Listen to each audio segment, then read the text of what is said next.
Hello, मैं दिलशाद अहमद लेकर के आया हूँ एक और नई वीडियो। तो आज हम बात करने वाले हैं गूगल के एक नए अपडेट के बारे में। गूगल ने एक अपना नया अपडेट रिलीज किया है 17 फरवरी को।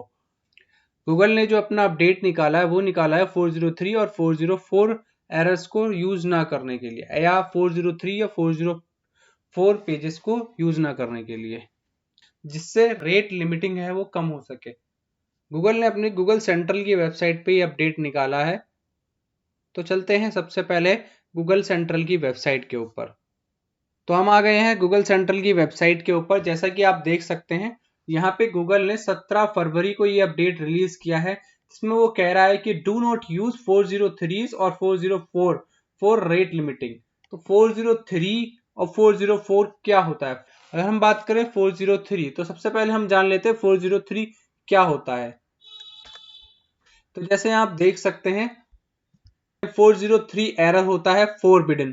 फॉरबिडन का मतलब होता है कि एक लीगल सर्वर रिक्वेस्ट होती है, जिसका काम होता है किसी भी यूजर को, किसी भी क्रॉलर को अंडरस्टैंड कराना कि ये पेज किस तरीके से वर्क कर रहा है। The request sent to the server was a legal request. The server understood it but it is refusing to respond to it. जो रिक्वेस्ट है वो सर्वर को भेजी जाती है, तो वो एक लीगल रिक्वेस्ट होती है, लेकिन सर्वर क्या करता है, उसको समझता तो है लेकिन उसके ऊपर रिस्पॉन्ड करने को मना कर देता है। तो उसी प्रोसेस को फॉरबिडन कहते हैं। Authorisation will not help in this case, यानी ऑथराइजेशन इस केस में कोई भी हेल्प नहीं कर सकती है। नेक्स्ट जो हम आते हैं, नेक्स्ट आते हैं 404 पेज। बेसिकली आजकल जो भी पेजेस, यानी वो पेज जो वेबसाइट के ऊपर प्रेजेंट ही नहीं है, वो पेज आपके 404 पेज होते हैं, जिसका नाम होता है फाइल नॉट फाउंड। यानी आपका कोई यूआरएल है जो आपकी वेबसाइट पे प्रेजेंट तो है, लेकिन उसके अंदर डेटा नहीं है, या फिर वो यूआरएल ही प्रेजेंट नहीं है उस पेज पे। 404 पेज का मतलब होता है कि अगर आपका कोई यूआरएल आपको दिया गया है, लेकिन वो यूआरएल आपकी वेबसाइट में प्रेजेंट ही नहीं है, तो वो पेज आपका कहलाता है 404 पेज, यानी फाइल नॉट फाउंड। सो क्या कहता है? The server respond with this error when it understands the HTTP request sent by the client but does not find any files specified by the request URL address।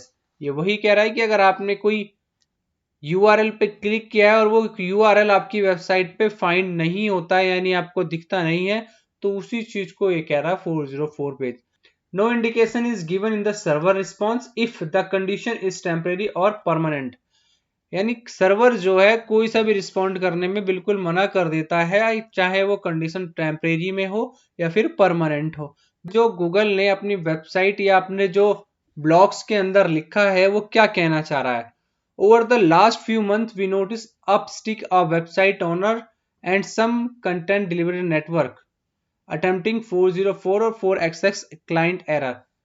यानी पिछले कुछ time से जो भी website के ऑनर हैं या CDN network जो है, वो क्या करते हैं, अगर आपकी वेबसाइट पे कोई पेज अवेलेबल नहीं है, यानी अगर कोई भी आपकी वेबसाइट पे पेज अवेलेबल नहीं है, तो उस पर कोई से भी 404 पेज या 4xx एरर का पेज कनेक्ट कर देते हैं। Back to basics, 4xx error are for the client error. अगर हम बात करें तो 4xx एरर होता क्या है? जब कोई क्लाइंट किसी यूआरएल या किसी भी वेबसाइट के अंदर जाता है, तो उसको एक सिग्नल देता है सर्वर को। वो सर्वर क्या करता है, वो क्लाइंट की रिक्वेस्ट को शो करने की कोशिश करता है, लेकिन जब वो शो करने जाता है तो उनको वो यूआरएल प्रेजेंट ही नहीं होता है वेबसाइट के ऊपर, तो वो रॉन्ग सेंस में काउंट होता है आपका। ठीक है। अगर हम बात करें तो ज्यादातर जो यूआरएल्स हैं या ज्यादातर जो एरर हैं वो बहुत अच्छे होते हैं, जैसे not found, error, forbidden, I am a teapot. यानी नॉट फाउंड यानी प्रेजेंट 404 पेजेस होते हैं, एरर 4 फॉरबिडन 403। ओके, ये कुछ एरर्स हैं जो आपके यहाँ पे शो करता है जब कोई यूजर्स जो है उस पे किसी भी एक यूआरएल पे क्लिक करता है, तो आपको 404 पेजेस आपको दिखा शो हो जाते हैं। जबकि इसमें एक एक्सेप्शन केस है 429, जिसका मतलब है टू मैनी रिक्वेस्ट। इसका मतलब ये होता है कि जब हम किसी भी यूआरएल के ऊपर कई बार क्लिक कर देते हैं, तो वो गूगल जो है, गूगल बॉट को मैनी रिक्वेस्ट प्रोवाइड करा देता है, जिससे जो है हमारे सर्वर पर काफी सारा लोड आ जाता है।